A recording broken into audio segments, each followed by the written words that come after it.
Senovės kinai tai vadino či, romėnai spiritus, indai praminė praną, o žvaigždžių karuose tai virto galia. Manoma, kad visatoje yra tokia energija, su kuria susilieja paprasti žmonės įgyja ant žmogiškų galių.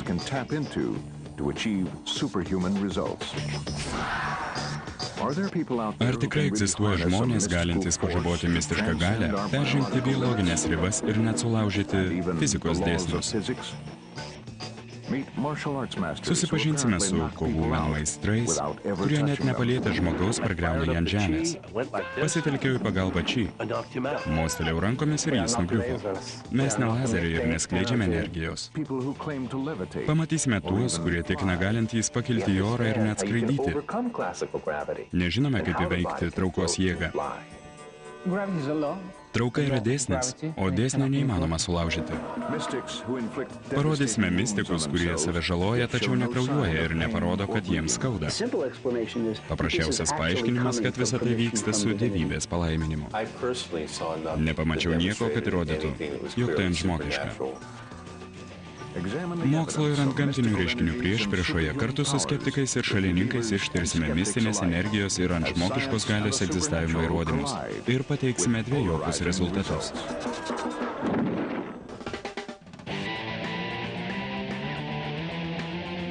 Ar tai tikra? Antžmogiai. Sportininkai ir adrenalino mėgėjai jau seniai mėgina savo galimybių ribas. Jie mus tolydžiai stebina savo galimybėmis greičiau ir toliau nubėgti, aukščiau iššokti ir iškelti didesnį svorį. Vieni iš jų tiesiog bebaimiai, kiti paprasčiausiai kuoktelėja. Treti norėdami pasiekti antžmogiškų rezultatų vartoja steroidus. Ketvirti pasitelkia mokslą. Tačiau yra tokių žmonių, kurie per amžius tvirtina galintys susijungti su paslaptinga kosmoso energija arba gauti jos iš Dievo ir taip įgyti antžmogiškų galių. Viena iš seniausių ir labiausiai garbinamų paslaptingų energijų yra či. Tai nematoma, visuomet visur esanti nepaprastai galinga energija, kurią pasinaudoti gali tik išrinktieji. Iš senovės Kinijos kilęs žodis či reiškia ne tik kvėpavimą, tai pagrindinė gyvenimo jėgos energija.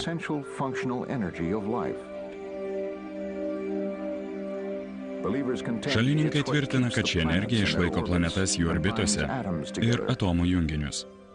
Aiškiaregiai teigia ją matantys gyvas būtybės gaubiančias auros formą. Čia yra tradicinės kinų medicinos metodų, tokių kaip akupunktūra, pagrindas. Taip pat, kaip tvirtina kai kurie kovos menų žinovai, tai yra jų galios pagrindas. Pažaboję šią energiją, jie gali rankomis ir galvomis skaldyti plytas. Či sklinda kiaurai kūną, be jos nebūtų ir žmogaus. Tai radio banga.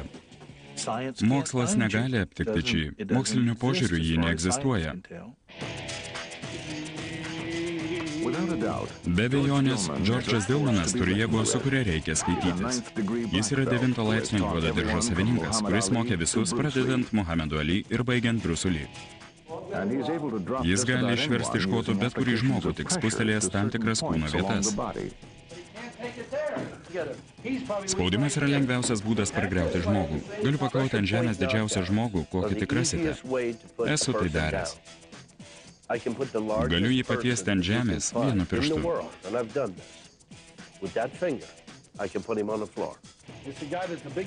Ir tai tik pradžia.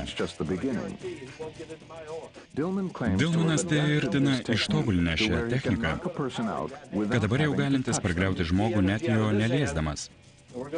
Čia energiją valdome dešinę ranką.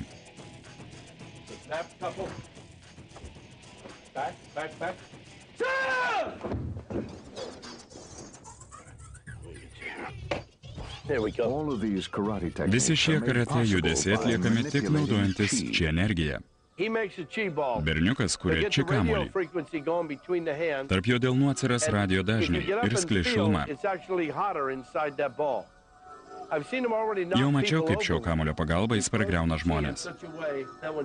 Jis meta čia kamulį kitam žmogui, o šis jį sugavęs neišlaiko pusiausvyros. Dilmanui čia lyg elektrinė grandinė, kurią įjungti ir išjungti jis gali tiksliai nukreiptų smūgių ir net palietimų. Šis spaudimą nukreipia į kūno taškus, kurie priima arba skleidžia čia. Aš paimu iš atiduodančių ir perdodu priimantiems. Iš tiesų aš lyg išjungiu jų srovę, tiesiog netlaiko jų saugikliai.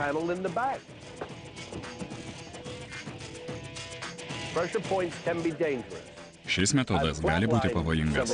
Esu taip išjungęs keletą žmonių. Šiuo metodu Dilmanas moko seminaruose visame pasaulyje. Jie ypač traukia tuos, kurie nori įsitikinti šios neįprastos karate technikos tikrumu. Tiek daug žmonių pasimokėsi ir prisiekė technikos tikrumu. Norėjau pats to įsitikinti. Iš pradžių suabejoju, ar tai tiesa. Tai tas pats, kaip pamatyti ufonautą. Kad patikėtum, turiu pamatyti savo akimis. Daug apie tai girdėjau, tačiau geriau kartą pamatyti, nei 100 kartų išgirsti. Žmonės plūsta, kad pamatytų, kaip naudodamas čia energiją ir paveikdamas auras Dilmanas iš 3 metrų atstumo ar dar iš toliau nugriauna eiles vienas po kito stovinčių žmonių.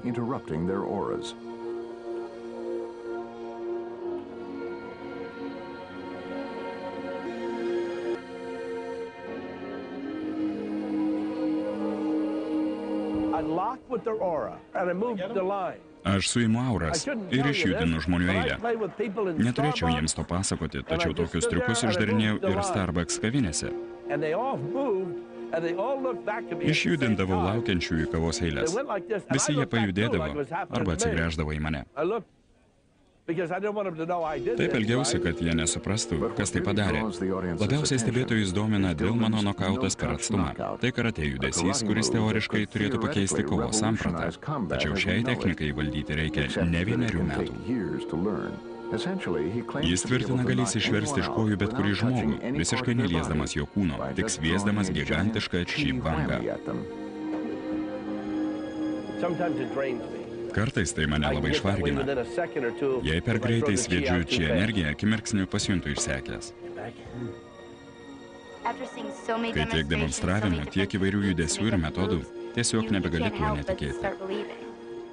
Tai atveria dar vieną neįtikėtiną mūsų proto galimybę. Žinau, kad turiu čia energijos. Tai matyti iš mano pirštų baltų pusmėnulių. Dėl filmavimo mano čia lygis pakilęs. Ar iš tiesų Dilmanui ir jo pasiekėjams išskirtinių galių suteikia čia energiją? O gal tai, kaip teigia skeptikai, tik viena iš hipnozės formų? Tai sužinosime laidos pabaigoje, stebėdami karate meistro ir mokslininko dvikovą. Jogai naudojasi indišką čia versiją. Jie visatą užliejančią energiją vadina prana. Jogų skraidymas remiasi pažangia meditacijos praktika. Dėl šios proto metodikos smegenų bangos įgyja didžiulės galios. Kūną užlieja palaima ir energijos banga, todėl jis nevalingai stryktelė į viršų. Per pirmąjį jogų skraidymo etapą kūnas nebegali nustygti vietoje. Jis pradeda šokinėti ir mėgina pakilti.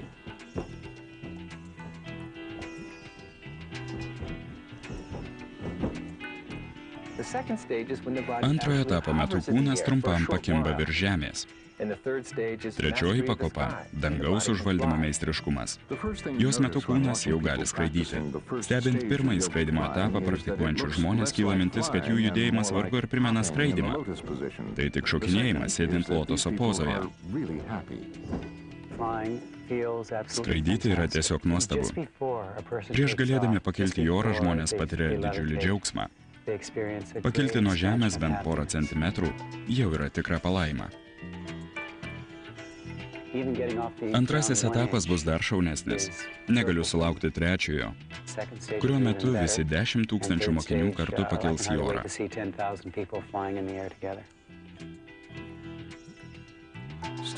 Atrodo, kad trečiojo etapo dar teks palaukti. TM universiteto dėstytojas dr. Fredas Trevis teigia, kad net pirmoje skraidymo stadijoje ženkliai pagerėjo žmogaus kūno medžiagų apykaita. Mes juos stebime likus 1 sekundė iki pakilimo. Tarp kitų dažnių užfiksuojame vieną plačią juostį signalą, kuris reiškia visišką darną. Taigi žmogaus proto ir smegenų būklės smarkiai pasikeičia. Galime tai pavadinti tyrą sąmonę. Iš jos ir ateina impulsas skristi. Iš jos kyla ir nauji teiginiai. Šie žmonės atmeta Newtono gravitacijos dėsnį ir teigia, kad jis paseno jau prieš 100 metų. Newtono dėsnis teigia, kad gravitacijos jėga neleidžia žmogaus kūnui atitrūkti nuo Žemės, lygiai taip pat kaip ir Žemė laiko savo orbitoje Mėnulį. Taigi į orą pakilęs kūnas paneigtų klasikinį gravitacijos dėsnį. Mes mokame įveikti klasikinę gravitaciją ir žinome, kad kūnas gali skraidyti. Nieko stebėtino, kad kol kas nė vienas nepažengė toliau pirmojo skraidymo apmokymo etapo, o universitetas net nespėlioja, kada ir ar iš viso šie jogai galės skraidyti. Jie teigia, kad tai nesvarbu, nes jau pirmame jogų skraidimo apmokymo etape jie pajuto papildomą įdomų poveikį, vadinamą Maharishi efektu. Tikrasis jogų, ypač jų grupių skraidimo tikslas yra kurti taiką pasaulyje, padaryti galą smurtui, nusikalstamumui, terorizmui ir karams. Teisingai. Jie teigia, kad jei skraidytų bent vieną Žemės gyventojų procentas, įsipildytų konkurso Miss America dalyvių noras, taika Žemėje.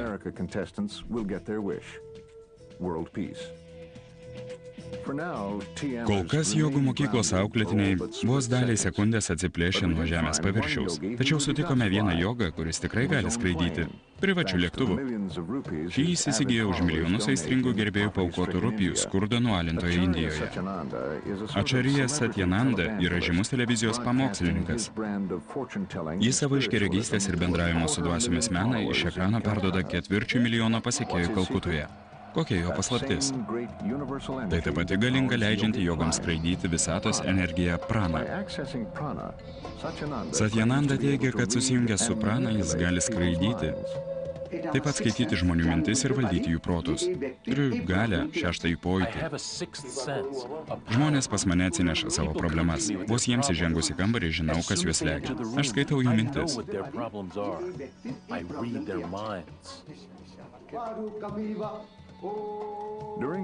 Satyananda tvirtina, kad meditacijos metu jo siela palieka kūną ir įgyja elektromagnetinės visatos energijos. Ši energija leidžia jiems skleisti savo galias pasekėjų protams, kurių kartais vienu metu susirenka net apie 6000. Satyananda turi dar didesnių svajonių. Vieną dieną jis svajoja valdyti visą pasaulį. Jis sukūrė pelningą verslo imperiją ir nekiek dėl to nesigėdina. Iš tiesų jis save laiko šiuolaikiniu Dievo pasiuntiniu. Paprastai Indijos dvasininkai atsisako pasaulietiškų turtų ir gyvena labai kukliai. Ne visiškai taip, kaip Satyananda.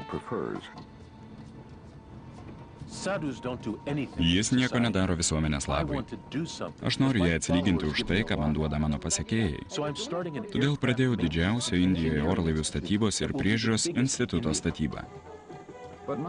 Ne visi tiki, kad norėdamas nuspėti ateitį ir skaityti žmonių mintis, Satyananda naudojasi mokslui nežinoma milžiniška energija. Susipažinkime su guru demaskuotoju, Prabiru Gošu, kuris laikomas apsimetėlių Kalkutos dvasininkų siaubu. Jo misija yra išvalyti Indiją nuo netikrų dvasininkų, kurie yra melagiai ir vagys.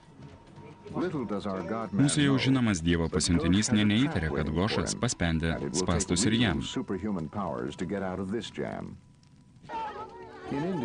Tradiciniai Indijos Dievo pasiuntiniai daug keliauja. Tai fokusininkai, kurie savo pasirodymo metu visoje šalyje demonstruoja tariamai stebuklingas jėgas.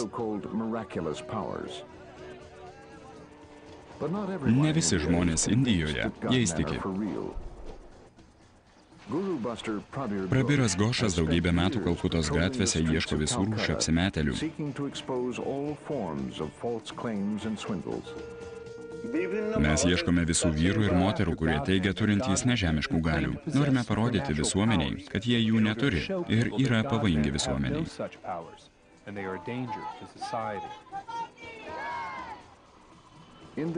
Šiame mieste jiems sekėsi vykdyti savo misiją. Čia tariamų Dievo pasiuntinių beveik neliko. Taigi dabar jis su savo komanda keliauja per Indijos kaimus ir demonstruoja žmonėms, kaip atliekami tariami stebuklai.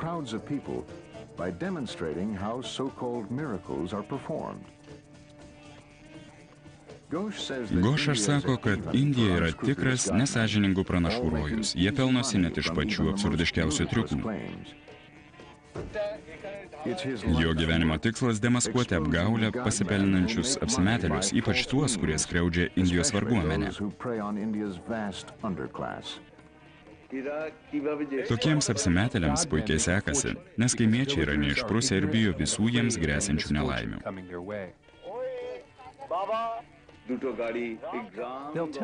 Apgavikai gali liepti kaimiečiui melstis ir sumokėti 2000 rupijų, nes kitaip mirs jo sūnus.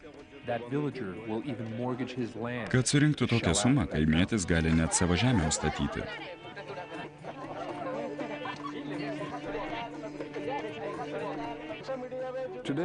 Šiandien Ghoshas demonstruoja paprastą ir populiarų pranašų triuką – ugnies kamuolių svaidymą. Sumaišykite žemę su kalio permanganatu, kuris yra pirotechnikoje naudojama mišinio dalis, ir svieskite į ugnį. Štai jums ir didžiulis ugnies kamuolys. Šiuo metu pirmasis ir geidžiamiausias Gosho sąraše yra turtingas skraidantis Dievo pasiuntinys Acharya Satyananda. Jis yra neįtikėtinai turtingas žmogus, kuris apgaudinėja kitus pasitelkęs astrologiją. Jis gąsdina žmonės problemomis, kurių jie niekuomet nepatirs, ir už tai prašo $100. Ši suma 2 kart viršija daugumos indų mėnesio pajamas. Tik įsivaizduokite, kaip jis išnaudoja žmonės. Prabiras Ghoshas pakvietė mus dalyvauti Satyanandos demaskavimo operacijoje. Ghoshas ir jo skeptikų grupė parengė įmantrų pasalos planą. Pas pranašą jis pasiūs 2 visiškai nesusijusias žmonių grupės, kurios vaidins giminaičius. Kiekviena komanda papasakos Satyanandai savo tariamas problemas ir paprašys jas išspręsti. Kaip paslaptingomis visatos energijomis besinaudojantis, žmonių mintis skaitantis ir valdantis Dievo pasiuntinys, jis turėtų pirmas užuosti klastą ir demaskuoti apsimetėlius, kol šie nespėjo atskleisti jo apgaulės. Tai gali būti pavojinga užduotis. Kartą vienas demaskuotas sukčius Ghoshą užpuolė ir sulaužė 2 jo šonkaulius. Ar Satyananda sugebės pasinaudoti savo vadinamų 6-uoju pojūčiu, perskaityti skeptikų mintis ir atskleisti slaptą operaciją? Guru biure apsilanko pirmoji komanda. Vienintelė informacija, kurios jis pasiteirauja, yra jaunos moters gimimo data.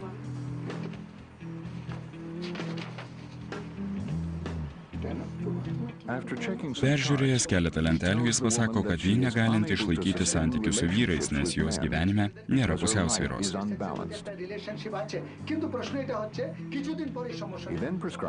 Po to jis jai išrenka brangų apsauginį amuletą ir duoda patarimų apie jai tinkamo vyro tipą.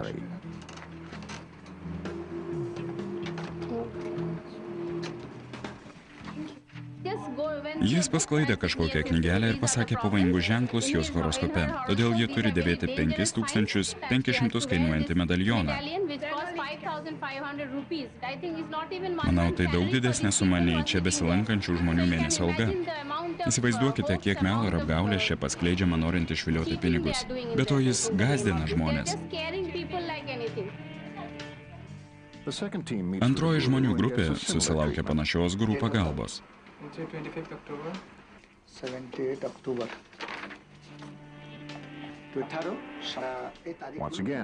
Jis ir vėl įteikia savo išvadas bei rekomenduoja įsigyti brangų amuletą.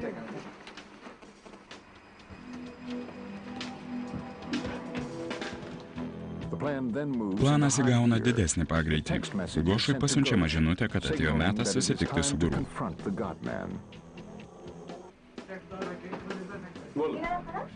Ar mane atpažįstate?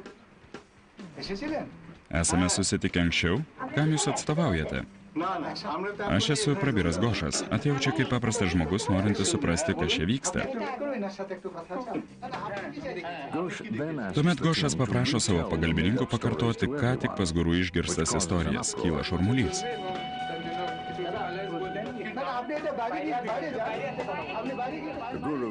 Guru pareikalauja grąžinti jo parašytus dokumentus, o jo pagalbininkai pradeda elgtis grubiai.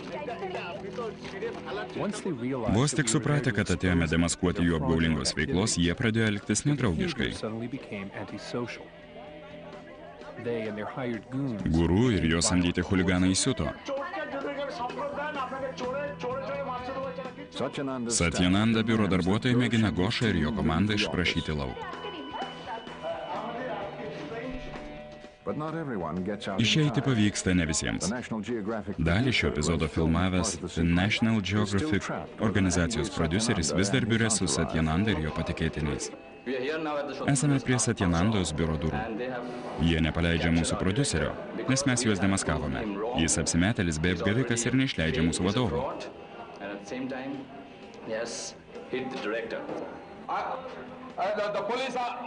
Tuojau atvyks policija. Kada? Jie jau važiuoja čia.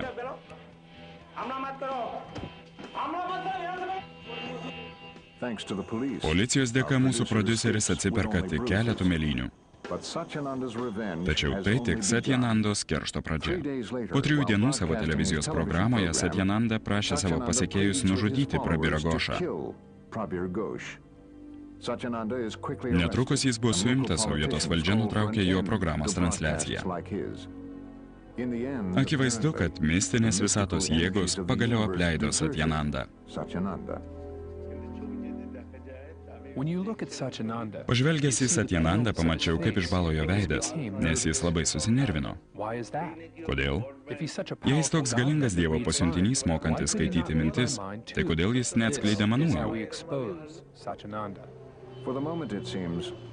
Atrodo, kad bet kuriam laikui Gošas ir jo skeptikų komanda nutildė Acharya Satyanandą. Atėjo metas grįžti pas žmonės, kuriuom žmogiški sugebėjimai nors ir gąsdinantys, bet atrodo tikri. Ar siaubingai save žalojantiems sufi mistikams tikrai padeda nežemiška energija, kuri leidžia nejausti skausmo, sustabdo kraujavimą ir užgydo žaizdas?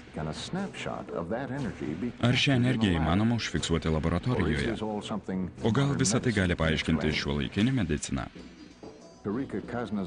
Kaip jau matėme anksčiau, sufi mistikai iš Tarigos Kaznazanijos brolijos sugeba siaubingai save sužaloti, tvirtina nejaučiantys skausmo, žaizdos beveik nekraujuoja, jie neužsikrečia jokia infekcija ir žaizdos beveik akimirksniu užgyja. Kaip tai įmanoma? Jų vadai, vadinami šeichais, tvirtina juos apsaugantys Allaho siunčiamą visatos energiją. Jie tvirtina siunčiantys žmonės gydančią energiją. O tai skamba labai neįtikinamai.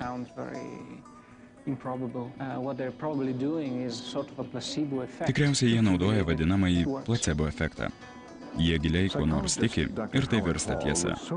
Psichologui Howardui Hallui dervišų galios padarė tokį įspūdį, kad jis ryžosi pats jas išbandyti. Įsitikinęs, kad tai kažkas daugiau nei savytaiga, jis tapo sufi brolijos naujoku. Siekdamas surasti sąmoningo kūno žalojimo ritualo metu įsaugančios energijos įrodymų, Hallas suvienijo jėgas su daktaru Geriu Švarcu. Jis dirba Arizonos universiteto netradicinės medicinos centre. Tai viena pagrindinių įstaigų, tyriančių tokias prieštaringas sritis kaip energija ir dvasinis gydymas. Pamatęs daktaro Hallo filmuotą medžiagą iš Irako, negalėjau patikėti savo akimis. Iš tiesų, tai mėginau įžvelgti apgaulę. Kai įsitikinau, kad tai ne triukai, pamaniau, kad tai galima paaiškinti placebo efektu. Tačiau vienas po kito matydamas tokią ištvermę ir tai, ką retas iš mūsų sugebėtų padaryti, bei nematydamas ilgalaikės žalos, abejoja, ar visą tai galima paaiškinti tik paprastų poveikių žmogaus psichikai. Vėliau susimąstė, ar dvasinė pusė čia tokia svarbi, kaip jie mano ją esant.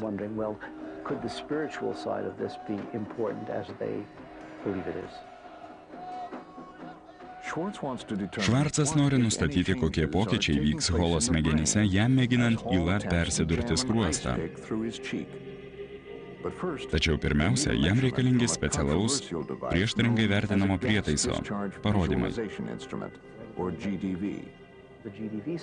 Šis energijos detektorius fiksuoja žmogaus piršto energijos impulsus. Vėliau, naudojant sudėtingus kompiuterinius algoritmus, pateikiamas viso kūno vaizdas, išskiriant atskirose jo kūno dalyse ir aplink visą kūną esančią energiją.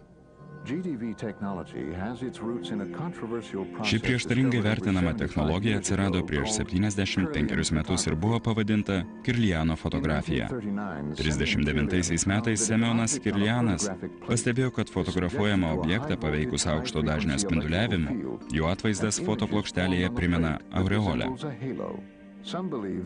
Kai kurie tiki, kad ši aureolė yra fizinės auros, tariamai supančios kiekvieną iš mūsų apraišką. Mokslininkai mano, kad aureolė yra paprasčiausia drėgmė. Ji vadina ją vainikiniu išlydžiu. Naudodamas energijos matuoklį, Švarcas nori įsitikinti, ar Holui žalojant savo skruostą pasikeis jo energijos laukas, tai yra aura.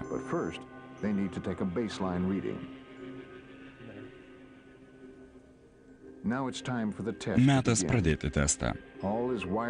Holas prijungiamas prie aparato, kuris grafiškai fiksuoja elektros impulsus smegenyse.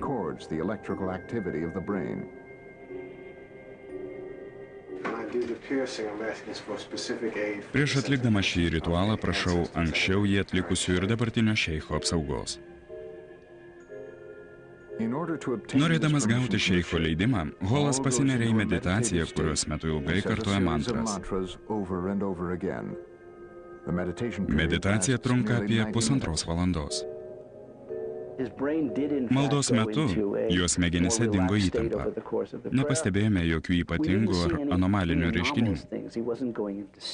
Jo neištiko priepuolis, jis nepasinėrė į gilų miegą ir neįtin susijaudino.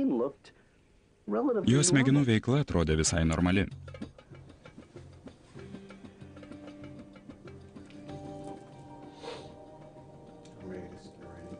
Esu pasirengęs persidurti skruostą. Jis teigia, kad turėtume užfiksuoti Sufi dvasinio vado jam perduodamą energiją.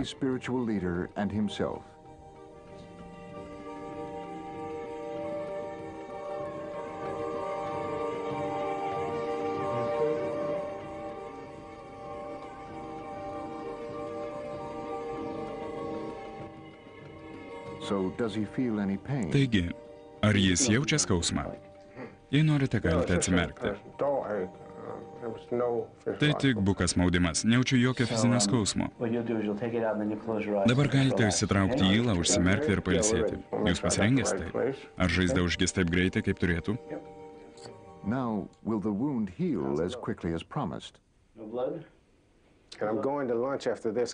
Pasirodo tik keletas kraujo lašelių. Paprastai ištrykšta kokie 2 kraujo lašai.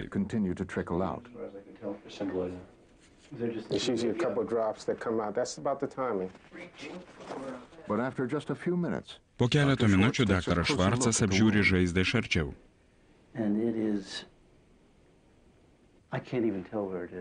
Net nežinau, kur ji buvo. Jos nebematyti. Ar ji tikrai užgijo dėl Sufi energijos? Dabar komanda pažiūrės, ar buvo pažeista Holo aura. Sulyginę pradinę auros atvaizdą su užfiksuotu eksperimento metu, pastebime skirtumą. Įdomu, bet toje vietoje, kur buvo perdurtas skruostas, matomas žymus energijos sumažėjimas.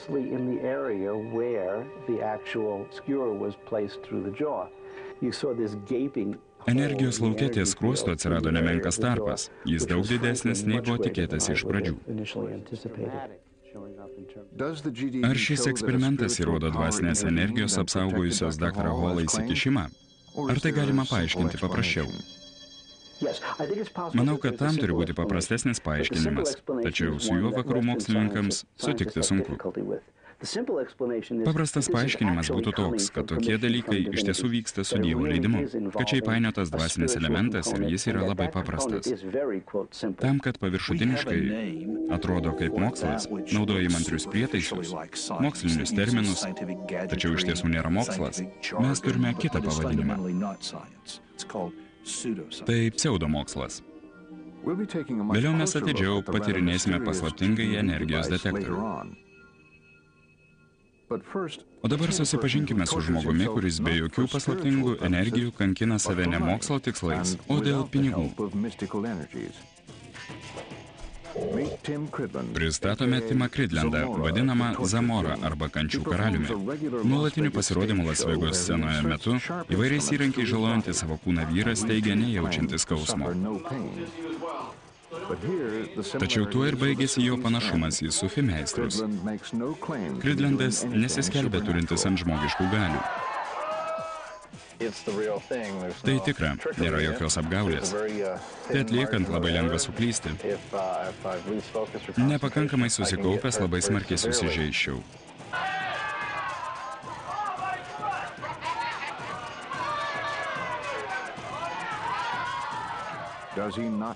Ar jis nejaučia jokio skausmo, ar tiesiog yra neįtikėtinai jam atsparus? Jokio kraujo, jokio skausmo, ponios ir ponai, tai proto pergalė prieš kūną. Norėdami vertinti Cridlando sugebėjimus, susitikome su UCLA medicinos mokyklos anesteziologu ir žinomu skausmo tyrėjų daktaru Joshua Praegeriu. Naudodamas prietaisą skleidžiantį žemo dažnio elektros impulsus, jis nustatys Cridlando pakantumą skausmui.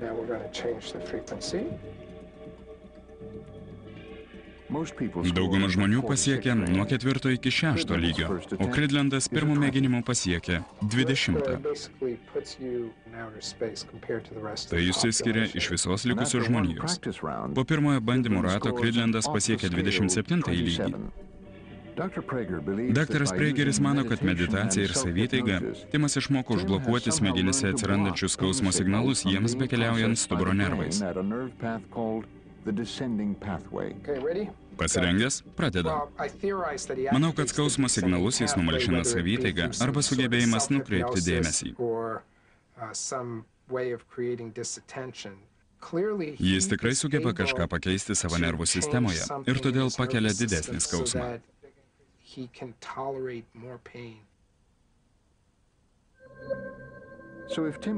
Taigi, jei Timas Cridlandas pakelia skausmą, meditaciją ar savitaigą, ar šios priemonės numalšina ir daktaro Holo bei Sufi dervišų skausmą?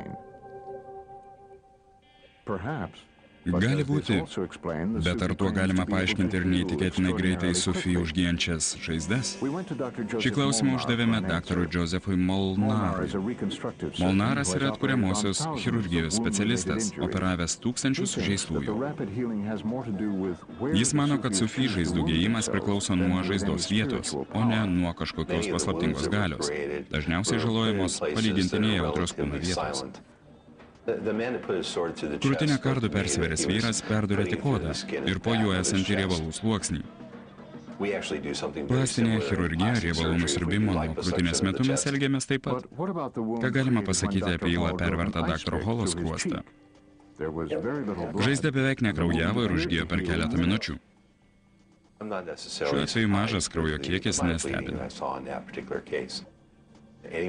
Kraujo donorai žino, kad dūrio vieta kraujuoja tik keletą minučių, o ją prispaudus kraujavimas liaujasi.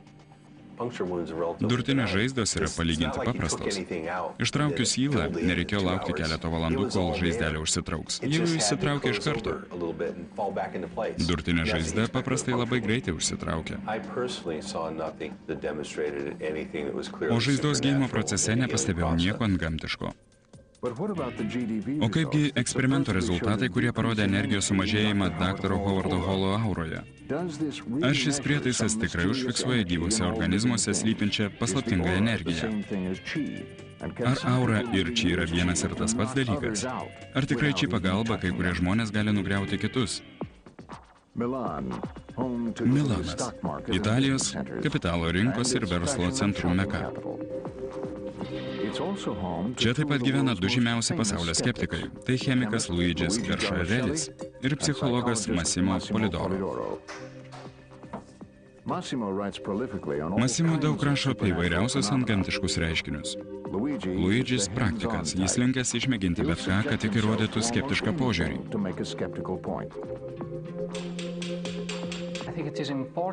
Manau, kad mokslininkas turi tirti keistus teiginius. Mokslo tikslas yra atrasti dar nežinomus dalykus. Tuo mokslininkai ir užsiima. Nemanau, kad vienas žmogus gali kitam perduoti savo energiją. Jei tai iš tiesų vyksta, tai turi būti ištirta moksliškai.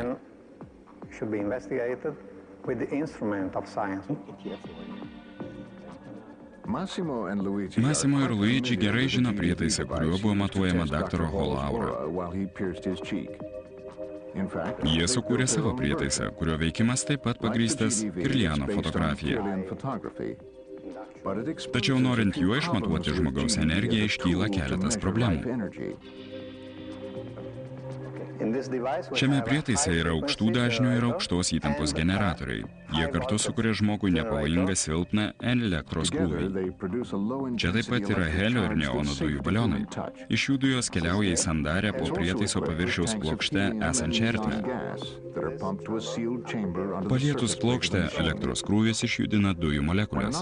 Jos pradeda švytėti. Šį švytėjimą galima palaikyti žmogaus energetiniu lauku arba aura. Jei tai gyvybinė energija, tokia kaip aura ar či, kodėl jie aptinkama ir negyvose objektuose?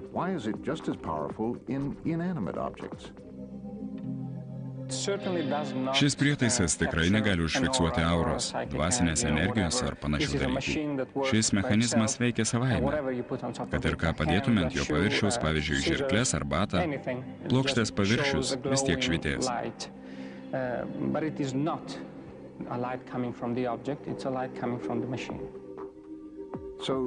Taigi prietaisas, kuris tariamai matuoja energijos lauką, te gali išmatuoti tik tokius natūralius reiškinius kaip temperatūra, slėgis ir drėgmė.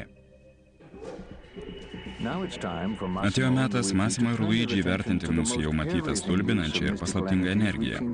Šį energijos kamuolį, padedantį nugriauti žmogų net jo nepalietus. Massimo peržiūrėjo filmuotą medžiagą apie George'o Dillmano ir jo pasekėjų per atstumą atliekamus knockdownus ir jam nepadarė jokio įspūdžio. Pas jį ateinantys žmonės tiki jo metodais. Iš jų tikimasi tam tikros reakcijos ir jie sureaguoja pasiduodami įtaigai.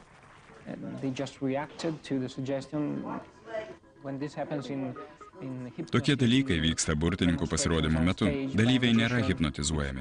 Jiems tik įteigiami tam tikri dalykai ir tie, kurie jais tiki, atitinkamai sureaguoja.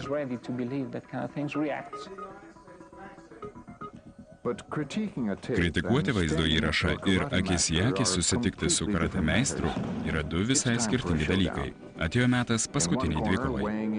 Susirėmimo laukia nedaugiau 60 kg svorio chemikas Luigis Guerciarelis. Jis mano galintis atlaikyti iš kojų verčiantį šį smūgį, nes jis neegzistuoja. Jo priešininku bus vienas iš George'o Dillmano kolegų ir žymiojo smūgio per atstumą propaguotojo 8 laipsnio juodojo karate diržo savininkas Leonas J. Turėtų būti įdomu.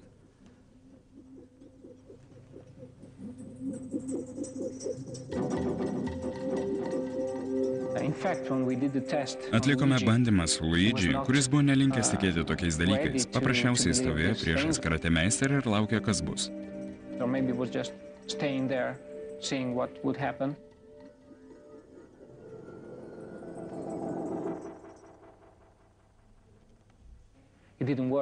Nieko neįvyko.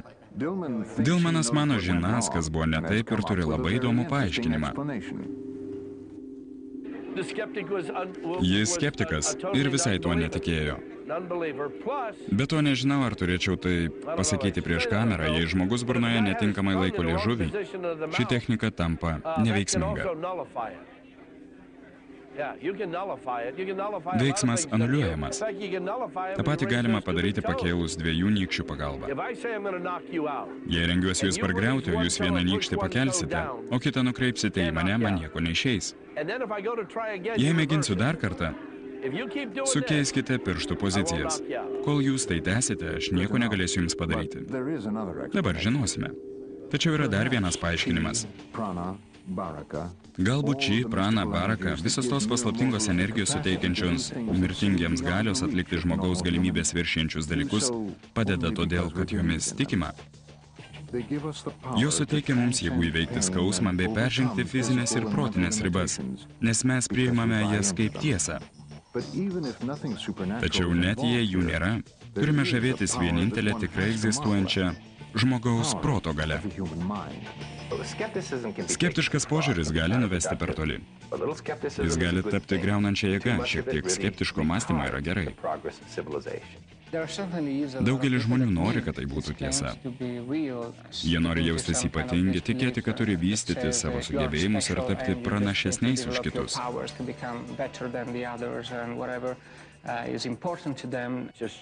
Ką tik filmausi kine, kuriame vaidinau detektyvą ir demonstravau savo smūgio per atstumą techniką.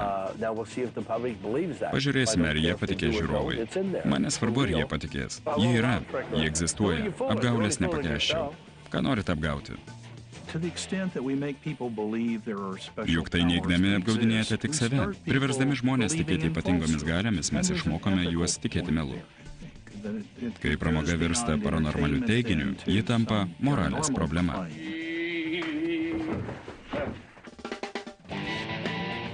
Išvertė Džilda Grubinskaitė, skaitė Jokūbas Bareikis. Garso režisierius Kęstutis Tumėnas, įgarsinta 5 kanalo studijoje.